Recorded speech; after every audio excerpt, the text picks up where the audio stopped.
Cumprimenta a igreja com a paz do Senhor. Amém. Cumprimenta a igreja com a paz do Senhor. Amém. Quem está contente, diga glória a Deus. Glória a Deus. Quem está com sono, diga glória a Deus.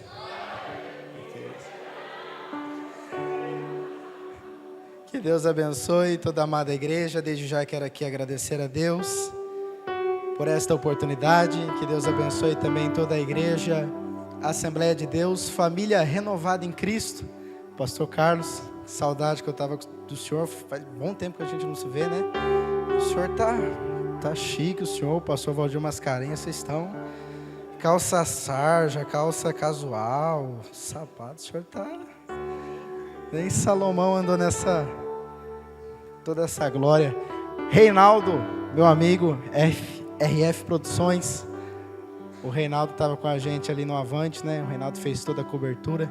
O Reinaldo é a produção mais top de Botucatu e do Brasil, né, Reinaldão? Que Deus abençoe também o Reinaldinho. Vocês são uma bênção de Deus. Meus amados amigos aqui também do altar, que Deus abençoe todos os pastores aqui, missionária, pastor Alexandre Davi, pastor Valdir Mascarenha, todos aqui também, amada igreja, amém? Quem trouxe comigo a Bíblia, abra comigo rapidamente, na segunda carta do apóstolo Paulo à igreja de Coríntio. Segunda carta do apóstolo Paulo à igreja de Corinto. Que Deus abençoe também o evangelista Ronald, que está me acompanhando, veio comigo ali, mandei mensagem para ele: Ronald, vamos numa vigília hoje. Falou: vamos embora, irmão, passa aqui buscar eu aqui que nós vai sim para adorar a Deus. Um jovem cheio de Deus também, que Deus tem levantado nessa geração. Segunda carta do apóstolo Paulo à igreja de Corinto, no seu capítulo 12.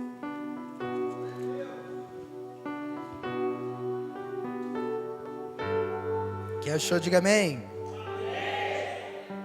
Versículo de número 7, capítulo 12 da segunda carta do apóstolo Paulo à igreja de Coríntio, no seu versículo 7 do capítulo 12, quem achou, diga amém. Que diz assim: e para que não me exaltasse pelas excelências das revelações, foi-me dado um espinho na carne, a saber, um mensageiro de Satanás, para me esbofetear, a fim de não me exaltar, acerca do qual 3 vezes orei ao Senhor para que o desviasse de mim. E o Senhor me disse: a minha graça te basta. Repita comigo: a minha graça te basta. Porque o meu poder se aperfeiçoa na fraqueza. De boa vontade, pois me gloriarei nas minhas fraquezas, para que em mim habite o poder de Cristo. Pelo que sinto prazer nas fraquezas, nas injúrias, nas necessidades, nas perseguições, nas angústias, por amor de Cristo. Porque quando estou fraco, eu sou. Quando estou fraco, eu sou. E você se assenta dando glória a Deus. Queridos amigos e irmãos, igreja do Senhor, quando lemos a segunda carta do apóstolo Paulo à igreja de Corinto, vemos aqui Paulo no seu capítulo 11 para o capítulo 12, contando um pouco da sua trajetória e do seu ministério. Como conhecemos, Paulo, ele foi considerado príncipe dos pregadores no seu tempo, o maior pregador da Bíblia abaixo de Cristo. Paulo, ele era um homem a qual Deus chamou. Eu digo que Deus chamou Paulo desde pequeno, porque Paulo, o antigo Saulo de Tarso, desde tão jovem, era um jovem diferenciado. Para quem não conhece, Saulo de Tarso, mais para frente que vai se chamar Paulo, ele era um menino judeu, puro e de sangue puro.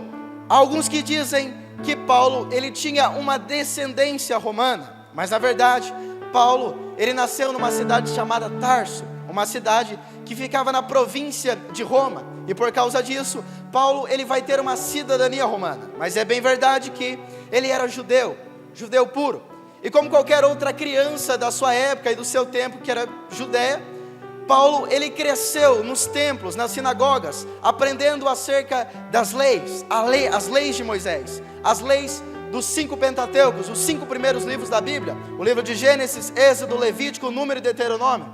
Toda criança daquela época, dos judeus que nascesse, ela era levada ao templo para aprender tudo acerca de lei, tudo acerca dos dogmas daquele tempo e daquela época. E Paulo não foi diferente. Ele cresceu na sinagoga, cresceu nos templos, aprendendo tudo o que os fariseus ensinavam a ele. Até que Paulo, ele vai ter uma desenvoltura diferenciada das outras crianças, dos outros jovens. Ele vai se interessar por leis, vai se interessar pelas escrituras, até que um homem chamado Gamaliel o adota para ele ser o seu discípulo. Já ouvi pregador dizer que Gamaliel era uma das escolas naquela época, mas na verdade Gamaliel era um homem, um fariseu daquele tempo, um dos maiores fariseus e mestres daquela época, que tinha cerca de aproximadamente 25 discípulos, onde ele ensinava tudo de lei, ensinava tudo sobre o sinédrio, ensinava todas as leis, sacrifícios de Moisés, tudo que os 5 Pentateucos ensinava, aquele homem ensinava aos seus discípulos. E Paulo cresce aos pés de Gamaliel, aprendendo tudo de lei, aprendendo tudo dos 5 Pentateucos da Bíblia, até que ele vai ter uma desenvoltura diferenciada, ele vai um pouco mais fundo, e logo mais à frente, o antigo Saulo de Tarso, ele se torna fariseu, e mais à frente ele se torna membro do sinédrio, ele se torna e faz parte do sinédrio, dos fariseus, do templo daquela época, e é dada uma responsabilidade a Saulo de Tarso, a responsabilidade de proteger e preservar a lei de Moisés. Ou seja, se naquele tempo surgisse qualquer outra religião, ou qualquer outra lei que não fosse a lei de Moisés, que não fosse dos 5 Pentateucos, era dada a responsabilidade a Saulo de Tarso de a exterminá-la, pois ele tinha a obrigação de guardar as leis. E a Bíblia diz que no tempo que Jesus veio e deixou os seus discípulos, e os seus discípulos viraram apóstolos, a Bíblia diz que um certo dia um jovem chamado Estevão estava pregando a palavra cheio do Espírito Santo, até que atraiu fúria dos fariseus, e levantaram-se falsas testemunhas contra Estevão, a fim de o acusá-lo, para poderem apedrejá-lo. Na verdade, levantaram-se alguns alexandrinos, libertinos, a Bíblia diz, mas também Paulo, o antigo Saulo de Tarso, foi o homem que começou tudo isso, o homem que incitou a multidão. E quando começaram a acusar aquele menino, começaram o apedrejar. Só que quanto mais o apedrejavam, mais a Bíblia diz que Estevão, ele era cheio do Espírito Santo, e mais ele pregava com ousadia e autoridade.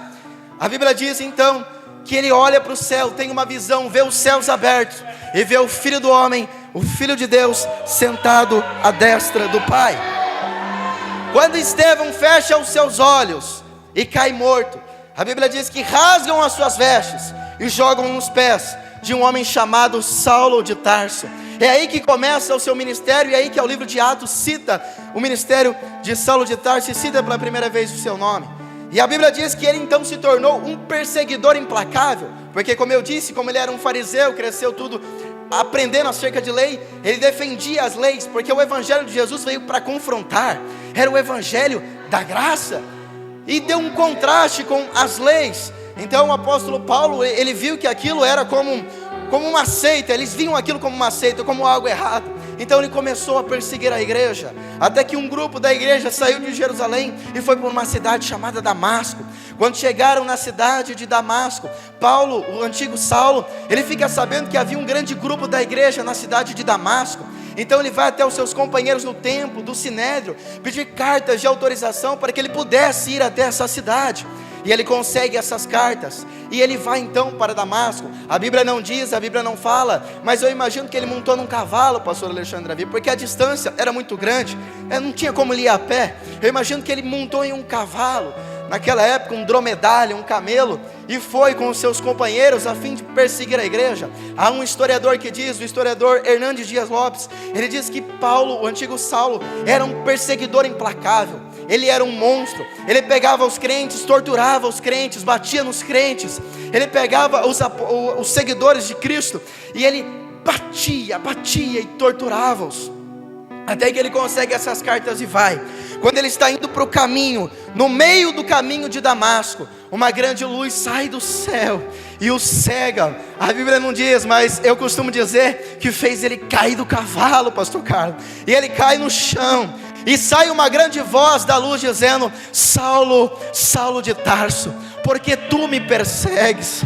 A Bíblia diz que depois que ele tem esse encontro com Jesus, esse encontro foi tão forte, mas tão impactante, que ele fica 3 dias 3 dias sem ver, sem comer, sem beber. Ele fica em um jejum absoluto, porque o encontro que ele teve com Cristo, pastor Carlos, não foi um encontro, não foi simplesmente um encontro simples, não foi um encontro como qualquer outro, foi o encontro.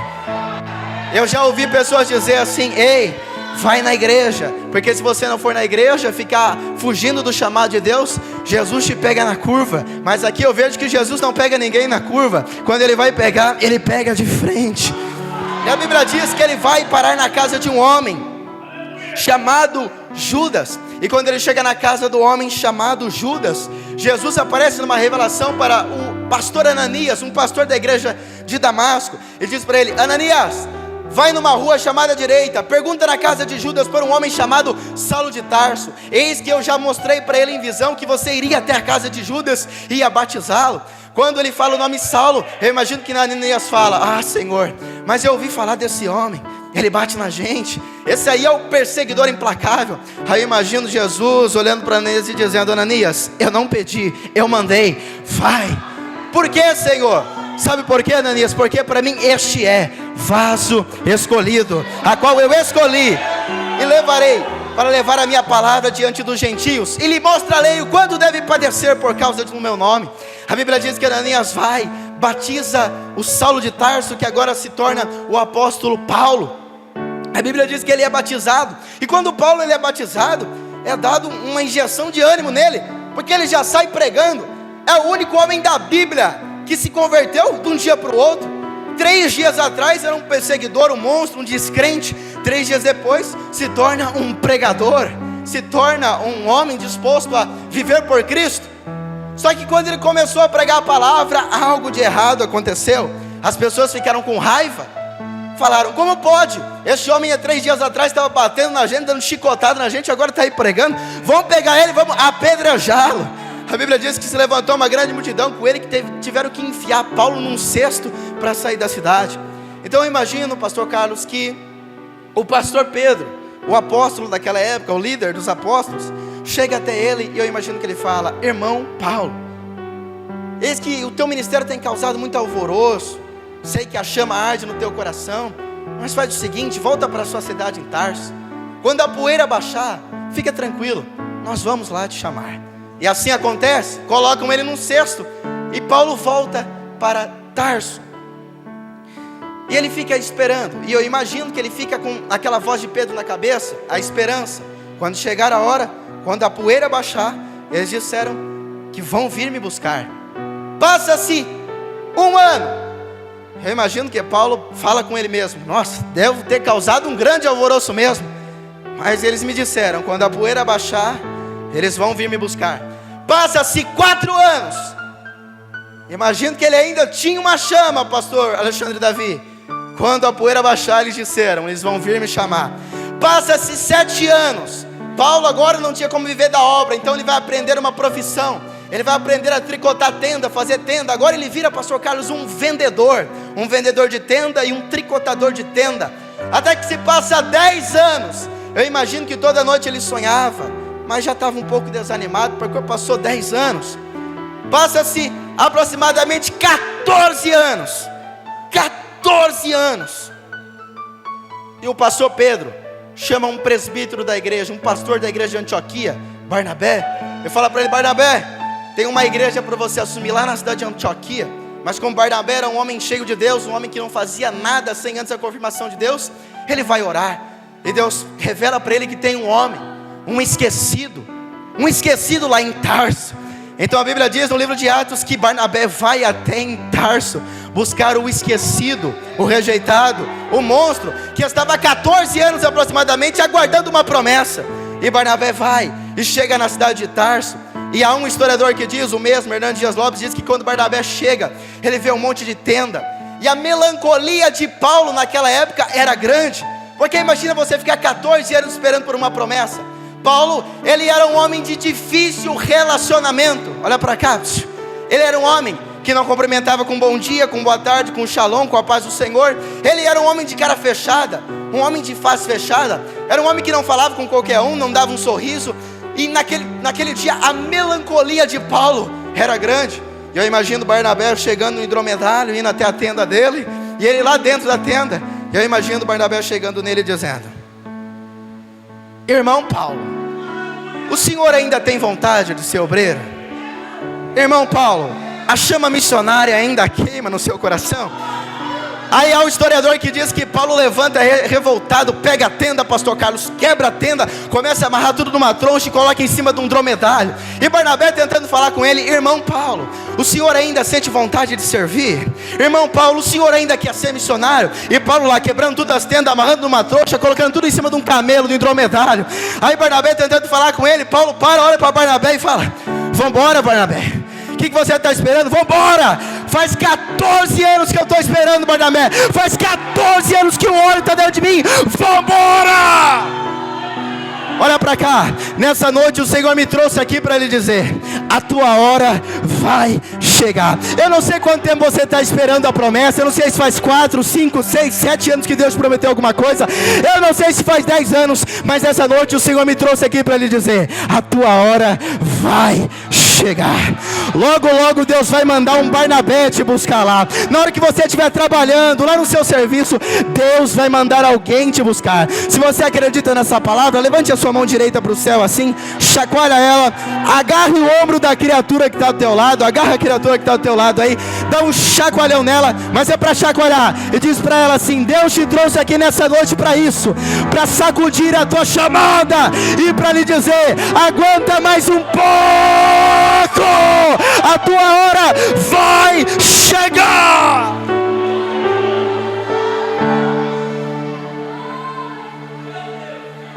Aleluia.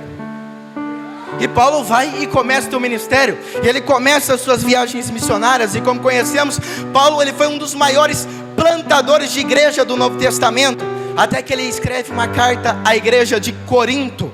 Não é Coríntias, é Corinto, amém? Era uma igreja que Paulo amava, uma igreja que tinha os 9 dons do Espírito Santo. E a primeira carta que o apóstolo Paulo escreve à igreja de Corinto, Paulo estava um super crente, pastor Alexandre Davi. Ele era um homem que pregava correções. Ele era o tipo de homem que, vou dar um exemplo, se tivesse alguém na igreja em pecado, ele mandava tirar, arrancar, cortar fora da igreja, deixar de lado do ministério. Mas quando vemos a segunda carta do apóstolo Paulo à igreja de Corinto, vemos um homem que não é mais o homem da primeira carta. Vemos um homem que tinha bondade no seu coração, um homem de misericórdia, um homem que olhava e se tivesse alguém em pecado, ele tinha graça, ele dizia: não corta ele, ajuda ele. Era um homem diferenciado. E no capítulo 11 da carta de 2 aos Coríntios, Paulo ele vai contar toda a sua trajetória. Ele vai contar que ele foi apedrejado quase até a morte na sua primeira viagem missionária. Ele vai contar também que na sua segunda viagem missionária ele foi parar com Silas na prisão. Ele vai contar que na sua terceira viagem missionária ele sofreu um naufrágio por 3 vezes. Ele vai dizer que ele foi açoitado em praça pública, sendo romano, tendo cidadania romana. Paulo ele vai contar todo o teu ministério. Mas quando chegamos no capítulo 12, ele vai falar de algo que aconteceu quando ele estava na cidade de Macedônia. E ele vai dizer que aconteceu mais algo com ele, um espinho na carne. Aconteceu algo com ele, que ele rogou ao Senhor, mesmo depois de ter passado por tudo que passou, ele rogou ao Senhor que diminuísse a sua dor, que arrancasse um espinho que o incomodava.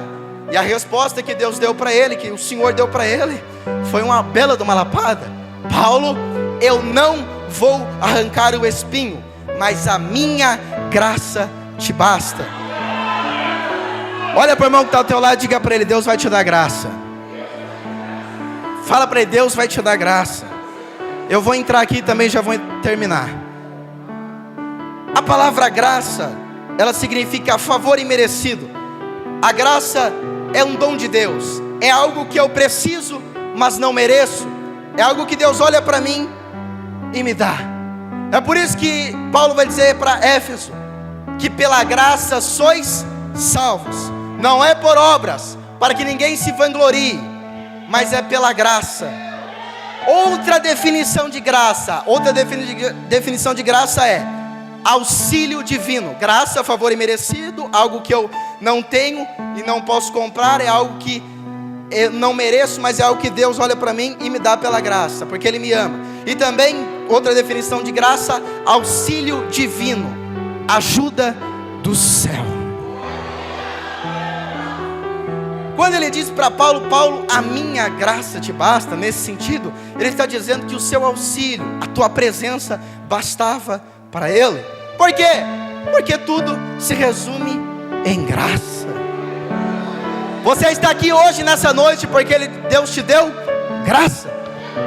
Tenta lembrar agora um pouco do começo do seu ministério, tudo que você passou. Você só está aqui hoje, vivo, dando glória a Deus e aleluia, vestido aí bonito, porque Deus, Ele te deu graça. Essa é a graça, o poder da graça. Passamos por tantas lutas, mas não caímos, não morremos. Por quê? Porque Deus, Ele nos deu graça.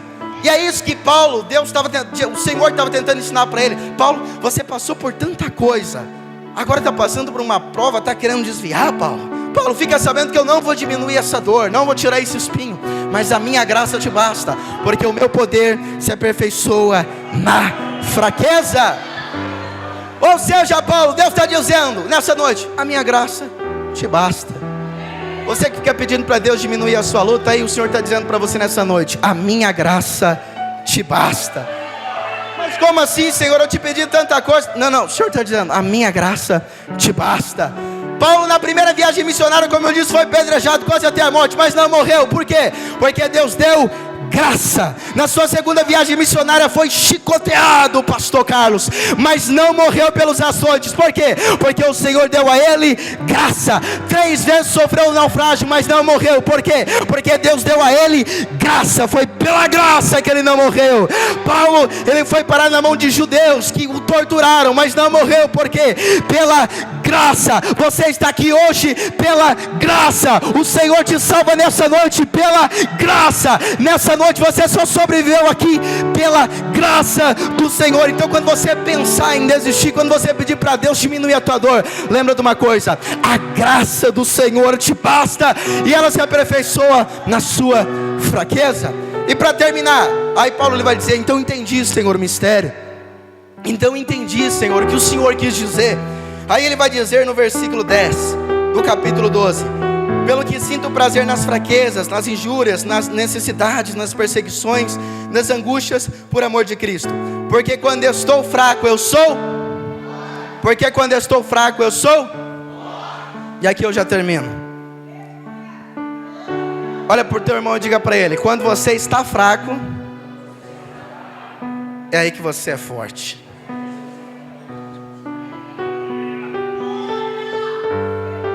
Tem uma diferença verbal aqui que poucas pessoas conseguem identificar. Às vezes a gente lê e às vezes passa batido.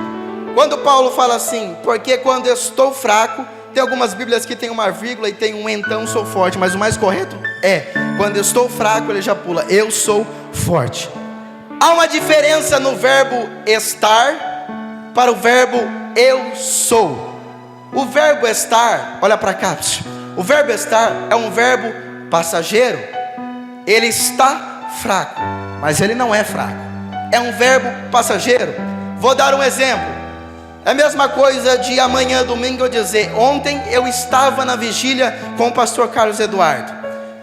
Mês passado eu estava em Camboriú, mas eu não moro em Camboriú.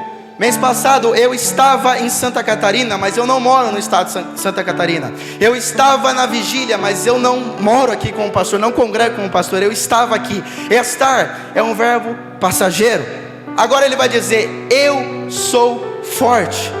Este é um verbo permanente, é aquilo que você é. Porque quando eu estou fraco, eu sou forte. Ele está declarando, ele está dizendo, eu estou passando por um momento de fraqueza, mas eu não sou fraco. Eu sou forte. Agora você declarar o que eu sou forte, eu sou vitorioso, é você declarar aquilo que você é um verbo permanente. Ou seja, Paulo estava dizendo, eu posso estar passando pela fraqueza, posso estar passando pelo vale da angústia, mas eu não sou um depressivo, eu não sou um derrotado, eu sou forte.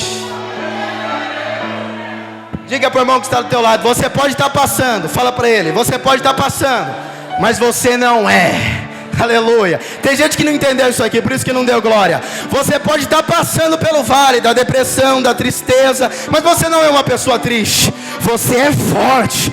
Você pode estar passando pelo vale da fraqueza, porque tem momentos que nós estamos fracos, mas você não é um fraco. Você pode perder algumas lutas, alguns dias, porque ninguém consegue vencer todo dia, mas isso não significa que você é um derrotado. Você pode estar derrotado, mas você não é um derrotado. Você pode estar passando, mas você não é. Você é forte, você é forte, você é forte.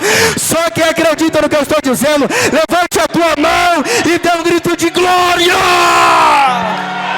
Só quem veio para essa noite para adorar, só quem é forte, levanta a tua mão. Quem trouxe glória da glória, quem trouxe aleluia, deixa Deus te tomar aí. Só quem veio para adorar nessa noite, eu profetizo na autoridade de Deus, que Deus vai te dar graça, Deus vai te dar força. Você pode estar passando pelo vale, mas você não mora no vale. Você é forte, você é forte, você é forte.